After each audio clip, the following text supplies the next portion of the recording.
so welcome to my YouTube channel. I am the owner, Jessyca of Events by Jess, and I'm super excited for you guys to join our wedding series, #EngagedAF.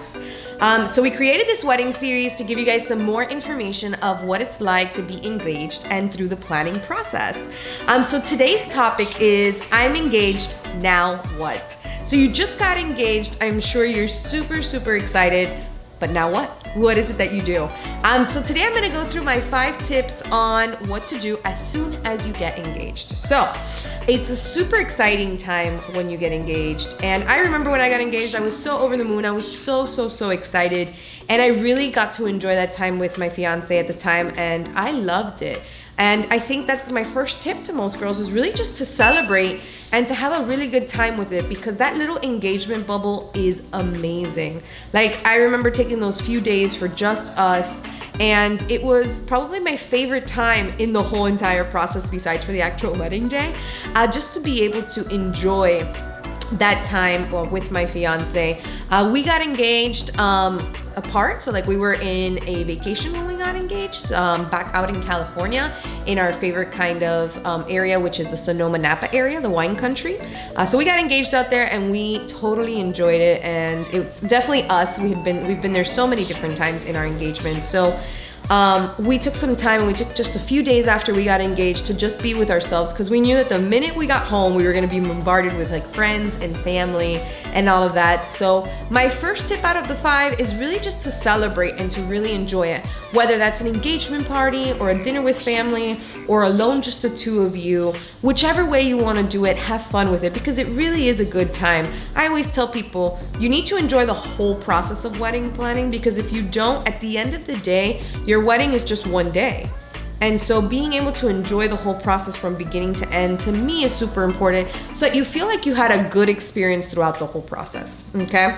So celebrating for me is huge, and whatever way that means for you guys, okay? My second tip is set a budget, okay? Which I know nobody wants to hear, because nobody really wants to talk about budget. But by the time you get back home, that you're back down to planet Earth, which again, I'm sure you did not want to do after your engagement bubble, you want to make sure you set a budget. So whether it's just the 2 of you contributing to your budget, or you have some help from your parents, just sit down and come up with a number that you guys feel the most comfortable with, okay? This could actually be the hardest part of wedding planning. I remember sitting down with my fiance and trying to figure out what's a number that we felt comfortable with, and when were we planning on getting married, because the amount of time in the planning process, I think, makes a difference in that as well. So for example, you know, we did ours in about 14 months. Partly was because of my schedule, being that I am a wedding planner, finding a gap in which we could get married that we wanted. So in those 14 months, we wanted to calculate how much we felt we could save each month, and that kind of helped us determine our budget. And for some of you, that might be the case too. So you need to set a budget so that you have an idea what you can and cannot spend. Things in weddings can vary. The price ranges are different. And so it's important to kind of set a budget and set yourself so that you're only looking at things that really fit into your budget frame. Particularly, especially down here in the South Florida area, things can be a little bit pricier because you're very close to Miami. So setting a budget can be the hardest part, but it's really important to do so. And my next point is hiring a wedding planner, and they can help you setting that budget. So whether it's hiring a company like mine or anything similar, it's so important to have a wedding planner, because one of the first things I do with a lot of my brides is actually setting their budget. So showing them, based off of their budget, every single category, how much everything is going to cost them. Okay, and to me this is huge, and the reason why I do that, first of all, is to educate my clients on how much things should actually cost. I think a lot of people don't realize how much a photographer costs, or a videographer costs, how many hours you need to hire each of these different people for, how much catering is, how much open bar, hair and makeup, transportation, the hotels that you're gonna get ready at if you're gonna do that. So there's a lot of aspects when it comes to your budget. And as a wedding planner, one of the first things that we do is break down that budget for you to show you how much you have on a per category basis, okay? Then from there, my job is to show you only options that fit in that category, okay? Which I think, to me, is the most important, because it's very easy to show you things that are above budget, and you're obviously going to fall in love with them. you know? But at the same time, what I want you to understand is that my job is to show you things that fall into your budget so that you can stay within budget. Now, I do have some of my brides that they're like, you know what though, Jessyca, photography is super important to me. So I'm gonna go ahead and I wanna try to see some options above budget. Okay, and so I can do that. And of course, I always try to get the top 3 categories for my clients in their budget so that then if they want to go a little bit more in those categories, they can. But again, it really just depends how important budget is to you, okay? But that's what a wedding planner should help you with. So a wedding planner will definitely help you break up your budget so that you can see. And to me, getting a wedding planner is the most important.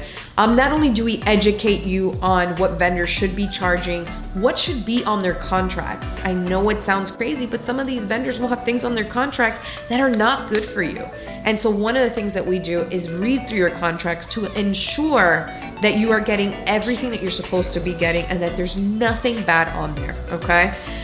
Every budget is possible, and that's what I tell all of my brides. But with every budget, there's a give and take, just like everything in life. You're gonna have everything that you need and it's gonna look great. You might not have everything you want, but you will definitely have everything you need and it's gonna look beautiful. And that is part of our job, okay, to ensure that for you.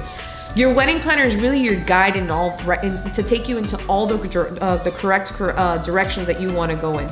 Send you all the correct vendors, send you everything that is supposed to be good and right, okay, in terms of your vendors. So anything that's supposed to fit your event style and budget, that is what we're looking for, and that's what we're getting for you guys. Another great thing that your wedding planner does for you is save you money. And I think that's so important. So we have a lot of connections with all these different vendors in the industry because we work with them every weekend or every other weekend, close enough.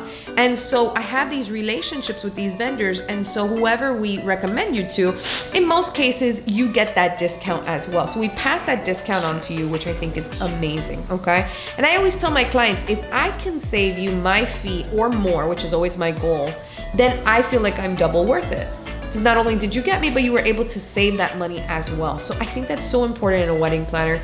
There's a lot of things that as wedding planners we do, and hopefully you've done some research on that, but not only is it budget-wise and money-wise, even though I do think that's important, you know, it's obviously recommendations into the correct vendors.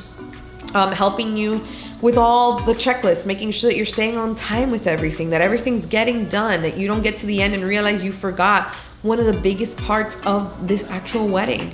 And so there's really a lot that we do beforehand that helps in the planning process. And there's even more, in my opinion, that we do hands-on that day. You know, your wedding planner is there, she has your back. I'm there to make sure that everything happens on time, the way it's supposed to be, that everything is taken care of. Because at the end of the day, you need to enjoy your day. You know, you need to be able to get to that day of your wedding and be like, wow, this was amazing. You know, I truly, truly enjoyed my day.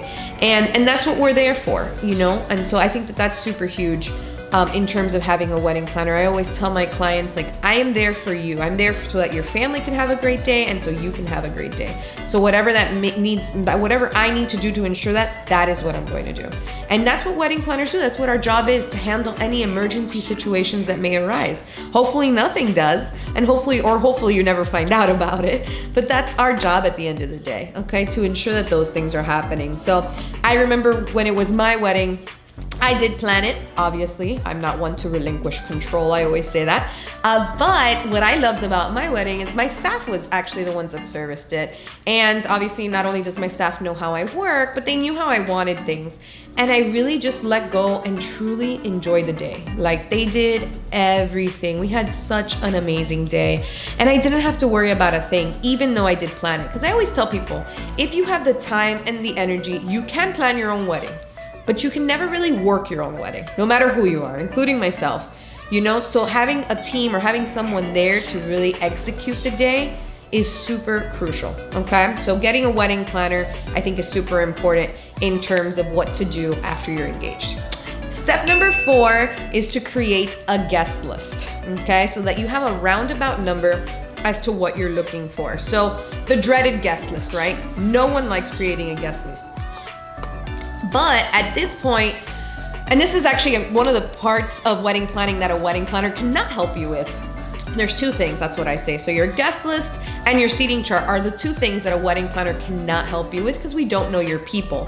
However, I can help guide you in how to do this properly. And in terms of creating a guest list, you want to try to write everyone down. That's my first step. So write down everyone that you would absolutely love to invite, okay? And then you're gonna tier them, okay? I call it the ABC list, right?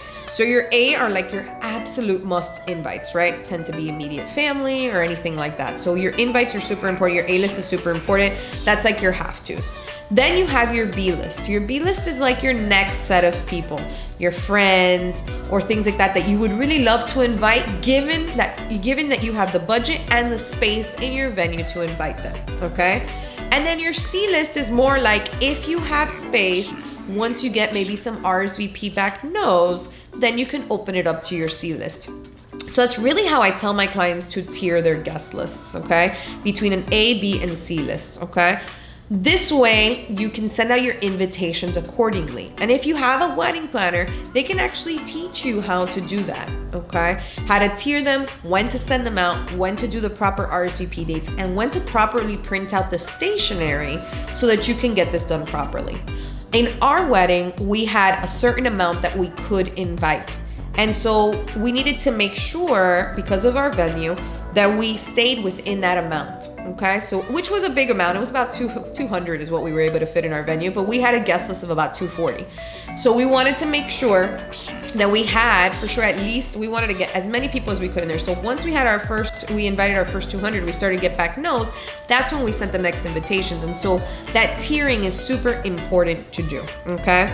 And so I know the guest list is hard, but when I tell my girls, and check out one of our later YouTube videos for sure, we are gonna talk about guest lists because I think this is such a crucial topic. But something I always tell people in terms of guest list is to make sure that you write everything down and you get organized from the beginning, okay? The more organized you get from the beginning, the easier it will be to do everything later on in terms of guest list and in terms of seating chart. I use an online portal that allows you access to not only see your seating chart, see your guest list, but then use that same guest list into your seating chart. And as you manage your groups and get everything organized, you'll actually see that make a lot more sense for your seating chart. And so again, just the more organized you get with things from the beginning, the easier it'll be later on for certain things, okay? So that's how that works. My fifth tip in terms of what to do once you get engaged is to begin self-care, okay? Wedding day ready is not an easy feat, and we all know that being a bride is definitely not easy. Between #wedding bod workouts and eating clean, the struggle is real, girls, okay? But you only get married once, that's what we say. These pictures are gonna last forever.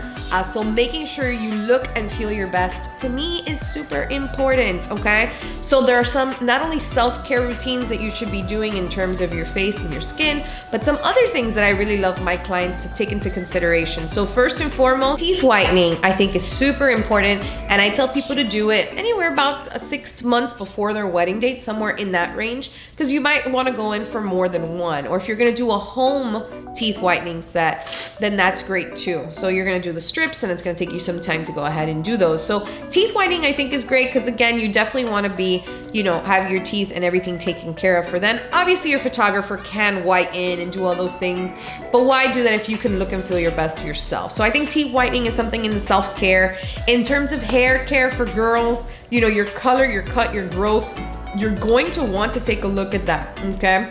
For most of the hairstyles and updos that girls want to do, you might need your hair a little bit longer than what you actually have. So watching your growth and cutting it accordingly, or an easy way out is getting the extensions. I recommend Luxie Hair online, but I do know that Sally Hansen has some great options as well for those of you that want to do something a little bit more local. But of course, taking care of your hair. So, and if your hair is colored, when do you need to color it, and how long do you need after you color it so that it looks its best? I know that for my hair, the way that I like it is once I dye my hair, about a month later, that's where I really like the way it looks. So I knew that for me, I had to dye my hair again a month before my actual wedding to get it to where I wanted it to be, okay, in terms of color. So those are just things that you want to plan out. Like, you should know some of those things, but if not, you should have some time to plan out those things, okay? I know these things sound a little crazy, but these are things that you really want. Like, you'd hate to get up a few weeks before your wedding and be like, oh my God, I wish I wouldn't have cut my hair 3 months ago, because then it would have been a little bit longer, okay? So thinking about those things. Skincare routine, I'm all about it, girls, okay? Making sure that you're using the right moisturizer and getting your face exactly where you want it to be. Of course, makeup helps, of course, airbrushing helps, but making sure that your face looks exactly how you want it, I think is so important. So whatever that is for you, in terms of my skincare routine, I use Elemis. I love it. I think it's a great product. It is a little bit on the pricier side, but I will tell you it is 100% worth it in my opinion. So if you want, go ahead and check that out. Another thing in the skincare, in the self-care routine that I love to tell my girls about is the spray tans and losing the tan lines. I'm not a big fan of spray tans. My skin is naturally a little bit darker, so thank God I've never had to do those. But if you do, it's okay. Just make sure that it's not the first time you're doing it is not right before your wedding, okay? So huge. I always tell my girls, do not do anything that you do not normally do right before your wedding, like facials, spray tans. You're gonna wanna test these out 1 to 2 times prior to the time before your wedding, okay? Do not do anything right before that you've never actually done, because you could break out, you could have a reaction, you don't know any of those things, okay? I know, especially some of my girls have done those eyelashes before, the semi-permanent ones, again, and they've had reactions to that. So you wanna make sure that whatever you're planning on doing, you've done prior at least 1 to 2 times, okay? So when it comes to losing your tan lines, you're just gonna wanna focus in on that, especially if you have like one of those strapless dresses, which is something I did. And of course, I loved having the halter top bathing suits. So I had to get rid of that tan line, okay? And so I needed to focus the few months before the wedding to only wear a strapless bathing suit for that reason, okay? So I know that those things sound crazy, but guess what? Your tan lines come out in your photos and you're gonna be seeing those forever. So these are some of those self-care things that I want to make sure that my brides think about and that you guys think about, okay? Because these are so important. Again, don't try anything that you have not tried before. So thank you guys so much for joining our wedding series, #EngagedAF. Make sure to like this video and subscribe so you can see the rest of our series coming out. Thanks, guys.